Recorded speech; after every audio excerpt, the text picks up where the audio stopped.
Okay, so you sent this over the mission to America, and wow, right away it's like we're holding this map to the very beginnings of religious life in America. It's kind of mind-blowing to think about all these early Protestant groups coming here, trying to plant their faith, and that's exactly what we're going to do. We're going to trace their journey, explore how they saw this new land, and really try to get at what their lasting impact was. Yeah, you hit the nail on the head. These study notes from Living Word IMA Missions give us this sweeping view from the 1500s all the way to the 1900s. And there's this really intriguing question at the heart of it all. Did these early folks see America as a garden ready to blossom religiously, or a wilderness in need of some serious tending and converting? That's the tension we're going to unpack, right? I love that garden or wilderness image right off the bat. And the document makes a point of saying how English Protestants especially carried this heavy theological baggage shaped by the Reformation. They saw the church as this dynamic force always on the move, always expanding. And that whole wilderness idea wasn't just about the physical landscape, right? No, absolutely not. The source really digs into that, how the wilderness motif was so deeply ingrained in their thinking. It wasn't just about the untamed land.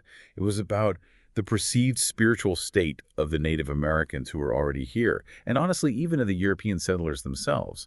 So yeah, right from the start, you see this tight link between colonizing and evangelizing for many of these European powers. Okay, so who are our first players in this religious drama? The document starts with the Spanish down in Florida, and early on, there's that story of Father Luis Cancer's martyrdom, and then boom, St. Augustine is founded right after the French Huguenots get kicked out. Sounds like a pretty intense religious climate from the get-go. The Spanish were early adopters of combining those goals of empire building and faith propagation in the New World. Totally. The Spanish efforts in Florida, even with those early tragedies, were huge. The Franciscans especially saw some real success after the Jesuits had a tough time initially. They set up these regional missions, saw some genuine conversions. It's a clear sign of how interwoven religion was with Spain's broader ambitions in the New World. Then we come to the Jesuits, and their story feels almost mythical. They were everywhere from the Great Lakes down to the Gulf Coast, learning languages, really engaging with these Native American tribes. But the document also hints at some political clashes and military pushback. So with all that immersion, all that commitment to indigenous cultures, why do you think their long-term impact was maybe not as strong compared to some other groups? That's what makes the Jesuits so interesting. Their dedication was off the charts. They were going into incredibly tough areas, immersing themselves in these cultures, often acting as advocates for Native American tribes against the incoming colonial powers. But, and this is key, that very act of defending Native Americans often put them right in the crosshairs of European settlers, which created a ton of friction. Then there's the whole organizational structure of the Jesuits, very centralized, very dependent on the Catholic Church. So when political winds shifted in Europe, like with the suppression of the Jesuits in the late 1700s, that had a ripple effect all the way over here and really hurt their missions. Now, switching gears to the English, the document is really clear that religion was a major driving force in their colonization efforts. It wasn't just about economics. They truly believed they were part of this divine plan. And there's that striking image linked to John Eliot about all languages seeing God's glory. So it's like they viewed this wilderness not just as untamed land, but as a place that desperately needed spiritual illumination and that fueled their ambition to create this godly society here. Totally. The English Puritans especially saw their whole presence in America as woven into God's grand scheme of redemption. Even the very act of establishing colonies, it was understood through this theological lens, like they were contributing to this grand divine purpose. Yeah. And you're right, John Eliot's vision of sharing the gospel in a way that respected and honored all languages, that was a powerful motivating force. We also encountered these early missionary organizations back in England, the SPCK and the SPG. It feels like they were trying to create some order and support from across the ocean. But then the document points out that the SPG, they mainly focused on the English colonists and didn't make much headway with the Native Americans. Why do you think they struggled to connect with the indigenous population? The SPG, their primary objective was to cater to the English colonists already here, and also try to reel back in those who drifted over to some of the other Protestant groups that were popping up. Their energy and resources, they were mostly aimed at that existing settler population, so they never really delved deep into engaging with Native American communities on their own terms. Okay, so then we move to the middle colonies, and there's Johannes Megapolensis working in New Netherlands. His work predates Mayhew and Eliot, which is pretty interesting. And then you have the Quakers in Pennsylvania with their whole distinct approach to Native Americans. It sounds like they were all about peaceful relations, but didn't see a ton of conversions because their religious practices were so inward focused. Yep. Exactly. Megapolensis is a good reminder that missionary work wasn't just happening up in New England, right? And the Quakers, even though they were super into fair treatment for Native Americans, their whole theology was centered on this inner experience. So that didn't really lend itself to more traditional missionary methods like outward preaching aimed at conversion. But get this, the source points to a really critical development in the middle colonies. The rise of this church planting idea, spearheaded by larger American religious bodies, that's a huge shift, going from depending on those established European church structures to this more decentralized, homegrown approach to spreading their faith. Yeah, that makes sense. And we see the Irish Presbyterians, the Philadelphia Baptists, and the early Congregationalists all starting to organize, push out into the frontier. It's the birth of these denominations establishing themselves on their own terms, right? Totally. It's like laying the foundation for the religious landscape that would really take shape over the next couple centuries. A move towards a more homegrown American approach to propagating their faith. We also get these fascinating glimpses into individual efforts. Like Roger Williams seems he saw the potential for some massive baptisms among Native Americans, but his own changing beliefs and all the political turmoil meant his work was sort of temporary. And then there's the Mayhews on Martha's Vineyard. That sounds like a seriously successful, long-lasting mission. Their story highlights the power of being truly invested in a community over time. Williams's story is a reminder that personal journeys, political realities, it all factored into how these early missionary attempts played out. And the Mayhews on Martha's Vineyard, that's a striking contrast, a story of genuine success where a large part of the Native American population converted, formed their own churches. Shows that consistent, long-term commitment, it could actually make a huge difference. And of course, there's John Eliot, whose mission the document calls the largest and best known. Learning the Algonquian language, this vision of praying Indian villages modeled after Moses and Israel, that's a bold and very specific vision. And he was key in setting up the first Protestant missionary society in New England. Eliot, his mission was a game changer, right? His dedication to translating the Bible into Algonquian and creating these self-sufficient Christian communities, that was revolutionary. And that Society for Propagation of the Gospel in New England, even though it's closely tied to the government, it marks this crucial step towards organizing Protestant missions formally in North America. But even with all that going on, the source reminds us that the seeds of religious diversity were already being sown, and that whole idea of separating church and state, that was starting to take root. So that brings us to roughly 1720, and the document signals this major turn, declining piety in New England, but at the same time, this anticipation of a revival.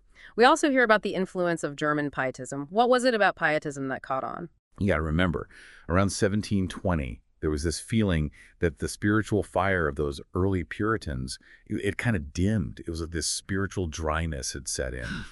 But, and this is important, there was this underlying current of expectation, this hope for renewal, and that was partly influenced by what was happening in Germany with pietism. Pietism, it was all about this more personal, experiential kind of faith. It emphasized individual conversion, having this deep emotional connection with God.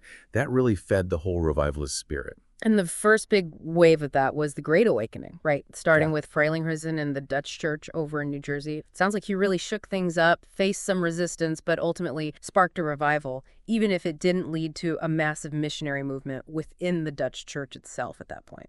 Exactly. Frelinghuysen, his style was very direct, very challenging, and that served as a catalyst for the spiritual renewal in those Dutch Reformed communities.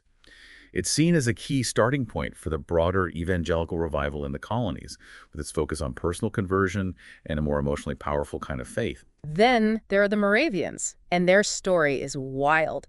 They come from this background of persecution in Europe, find refuge with Zinzendorf, and then boom, this explosion of missionary activity across the globe, including right here in America. And their impact seems to have been both direct, through their own missions, and indirect, especially in how they influenced the early Methodists. The Moravians were truly something else. Their deep pietist roots fueled this intense passion for missions. Arriving in Georgia, working among enslaved people in South Carolina, founding communities like Bethlehem.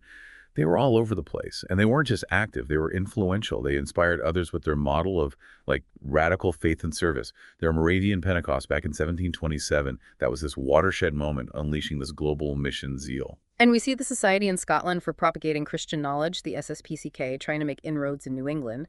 But it seems their early attempts kind of fizzled out. Yeah, and the SSPCK, their experience, it kind of highlights how tricky it was to coordinate missionary efforts across the Atlantic. It's tough to adapt to the unique realities of the American colonies from so far away. And their early struggles show that you really needed more localized, more responsive missionary initiatives to truly gain traction. But the Great Awakening did give birth to some more spontaneous missionary work, right? Individuals going out, reaching Native Americans. And then you have Eleazar Wheelock setting up his school to train both English and Native American missionaries. That's pretty forward-thinking for the time. Absolutely. All that heightened spiritual energy from the Great Awakening, it wasn't just contained within the church walls. There was this drive to share the gospel with those who were often overlooked, including Native Americans. And Wheelock's school, that was huge in terms of fostering indigenous leadership in the missionary movement, a really significant step. And the Presbyterians, they're having their own revivals, starting with Gilbert Tennent and spreading through those log college churches. Sounds like the Awakening had a pretty big influence on their work with Native Americans, too. No doubt about it. The tenants in the log college, they were front and center in how the Presbyterians engaged with the Great Awakening. And all that spiritual renewal, it led them to double down on their commitment to bringing the gospel to Native American communities, and we see some real growth in those missions as a result. Then there's David Brainerd, a name that keeps popping up in missionary history. Working among the Indians in New Jersey, Pennsylvania, and his journals, they still resonate today. He seems like the embodiment of dedication. Yeah, Brainerd, even though his missionary career was relatively short, his impact has been massive. And it's because of his profound piety, the raw honesty of his spiritual journey and his ministry, which he documented in those journals. Jonathan Edwards edited them later, and they became this powerful example of self-sacrifice and commitment for generations of missionaries. And we hear about the Lutherans with those waves of German immigration. Figures like Stowever in Muhlenberg, who's often called the father of Lutheranism in America. It seems their main focus was on getting organized, building up the church among these German settlers. Exactly. While they weren't primarily focused on reaching Native Americans, these early Lutheran leaders, like Muhlenberg, they were crucial in establishing a solid Lutheran presence in the colonies, ministering to that growing German immigrant population, laying the groundwork for future expansion. And then the Baptists, they initially had a kind of mixed reaction to the Awakening, but then the Philadelphia Baptist Association undergoes this shift, becomes more Calvinistic, and starts sending out these traveling preachers. What impact did this move towards Calvinism have on their missionary approach? And then there are those separate Baptists down south, led by Stearns and Marshall.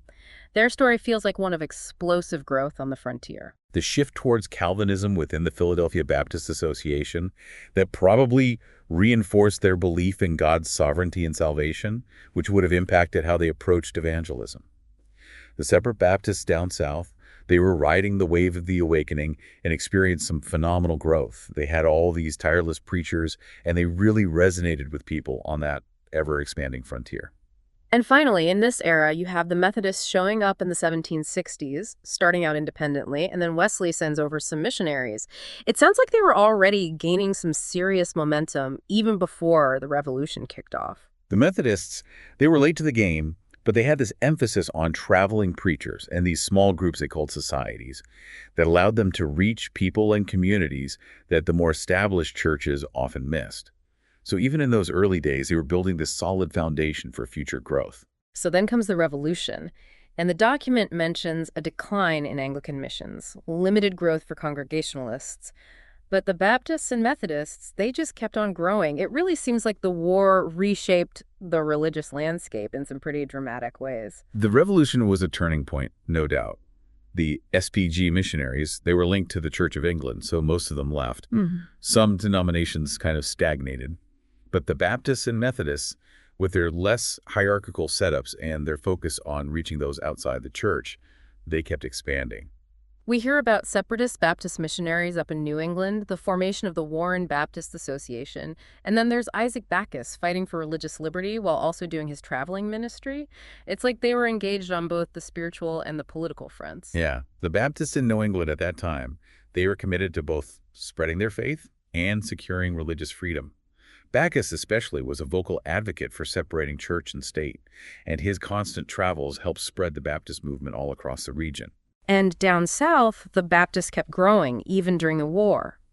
But the Moravians, it seems they suffered a major setback. Their Indian missions, even though they'd been successful, were basically wiped out. That's a stark reminder of how dangerous it was for these early missionaries and the communities they were part of. Tragic, really. The Moravian mission to the Native Americans was this amazing achievement, but it was caught in the crossfire of the Revolution. That massacre of Moravian Indian communities is a brutal reminder of the cost of war, how vulnerable these missionary efforts were in times of conflict. But the Methodists, they were still going strong, right? Wesley's missionaries that focus on traveling and preaching by the war's end, they've got thousands of members. Their approach seems to have been perfectly suited to the times. Totally. The Methodists, with their circuit riders, preachers covering these huge areas, ministering to these scattered communities, it was incredibly effective in reaching people on that rapidly expanding frontier. That rapid growth they saw during the war, it set the stage for them to become a major force in American religious life. Then comes the Second Great Awakening, kicking off around 1785, and the document calls it a missionary explosion. Suddenly, all these new missionary organizations are popping up left and right. The Second Great Awakening, it was like this spiritual wildfire, and with it came this surge of missionary activity. People were on fire for their faith, and that translated into wanting to spread the gospel both here at home and across the world. Yeah. That's what led to all these new societies dedicated to mission work. The Baptists keep growing like crazy, relying on their traveling preachers and setting up these missionary associations. And then there's the General Missionary Convention, the Triennial Convention, founded in 1814, which was initially all about foreign missions, but later expanded to include domestic work. But we also hear about this anti-missionary controversy. What are the main theological arguments those who oppose these formal missionary societies were making? Yeah, the anti-missionary controversy within the Baptist denomination, that mostly came from this concern that these big centralized missionary societies and the whole concept of paid missionaries, that wasn't biblical. Some folks believe mission work should be more organic, springing up from local churches without needing these fancy organizations and paid staff. And the Presbyterians, they get in on the action too, deciding to ordain ministers specifically for that traveling ministry and forming the American Board of Commissioners for Foreign Missions in 1810. It seems like all the major denominations were starting to realize that they needed more structured ways of doing missions.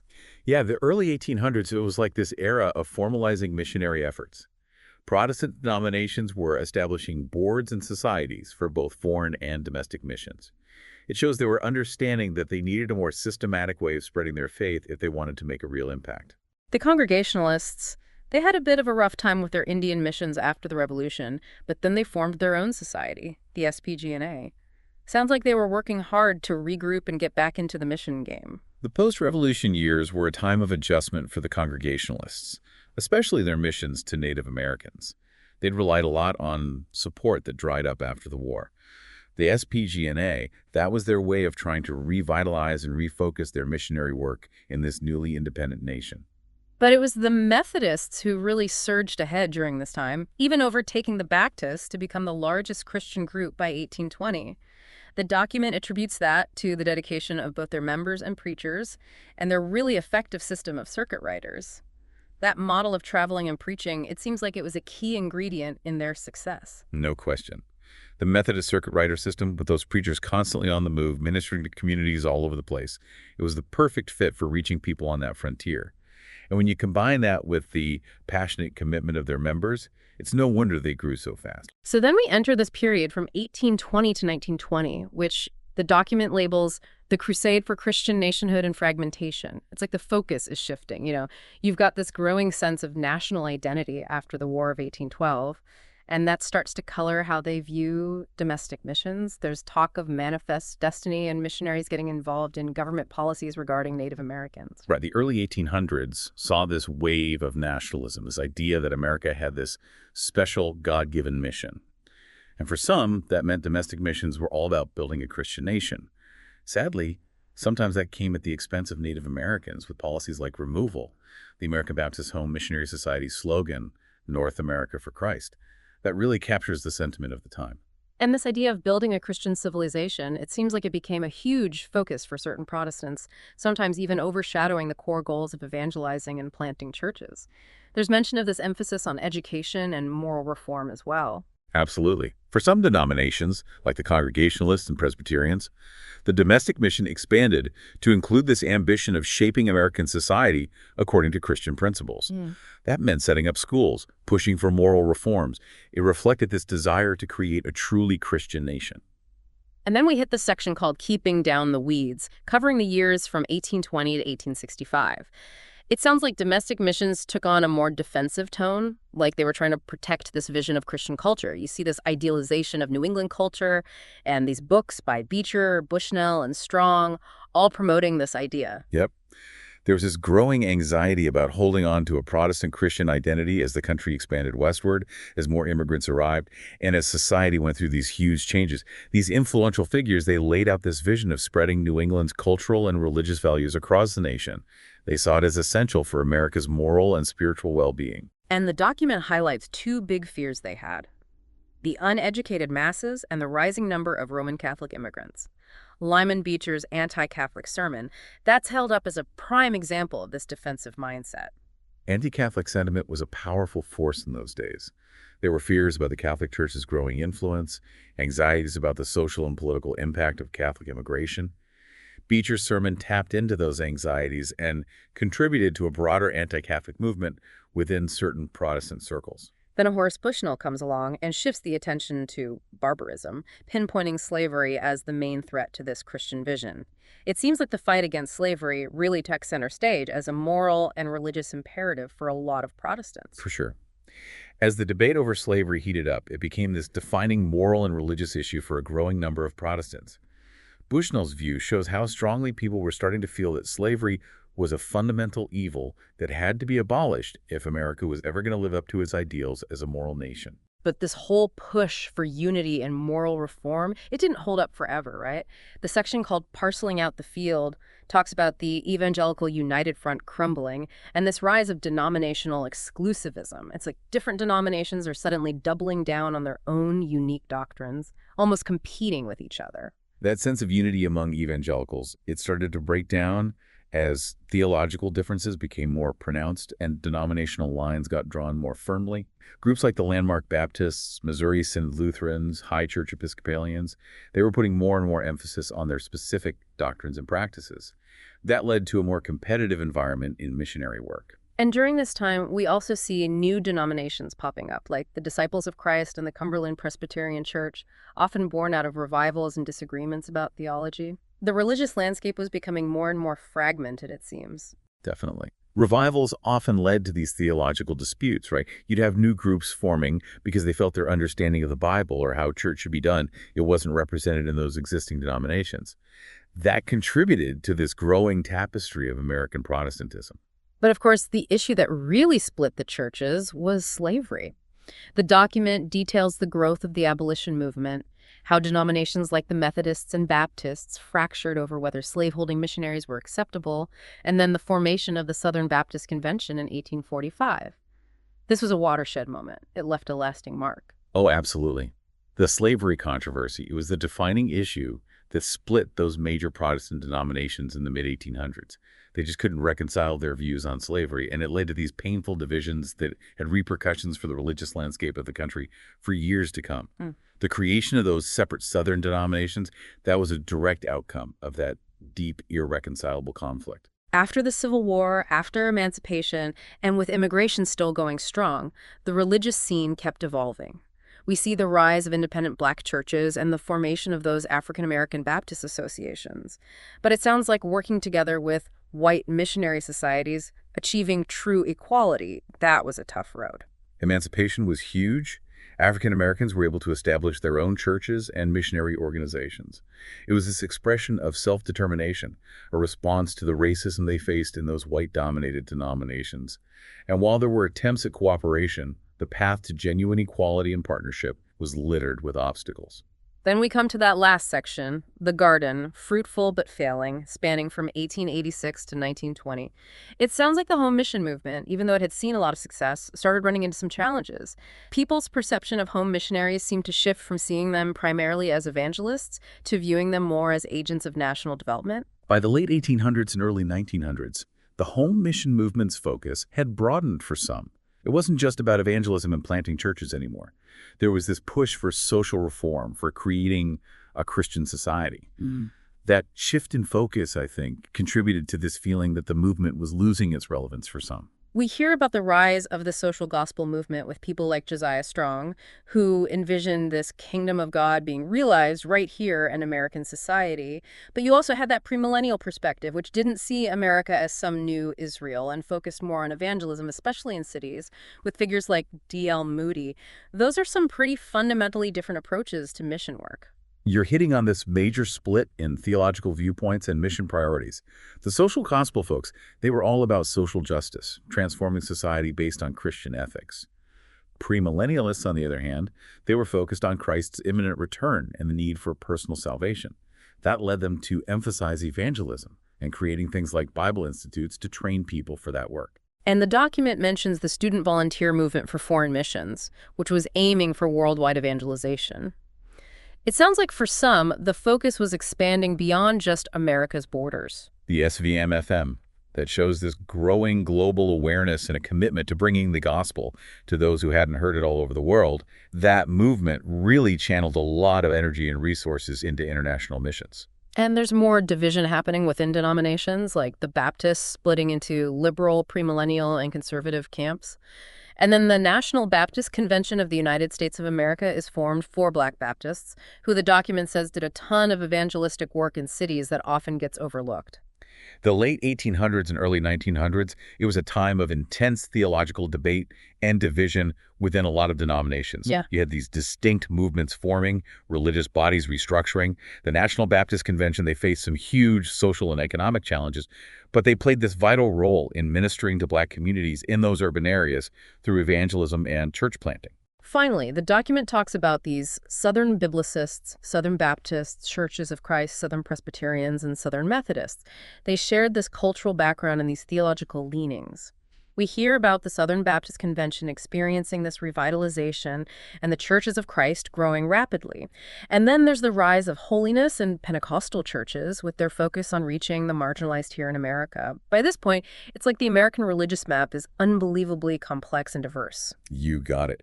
By the early 1900s, American Protestantism was this intricate web of different denominations and movements, each with their own theological beliefs, their own take on missions, and their own areas of focus.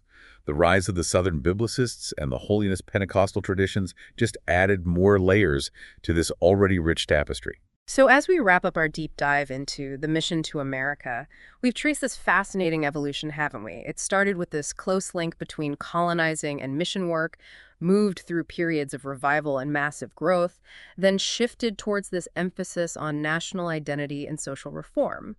And by the early 1900s, you see this increasing fragmentation, all these different approaches to domestic missions. And going back to that initial question, garden or wilderness?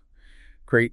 It seems like the source suggests that even by the early 1900s, that wilderness element, in terms of people who hadn't heard the gospel, all these diverse perspectives, the ongoing spiritual needs, it was still there, despite centuries of missionary activity. Which leads us to this final thought for you to ponder. Given this long and complicated history, what does mission in America really mean today? Is America a completely churched nation, or does this historical perspective paint a different picture?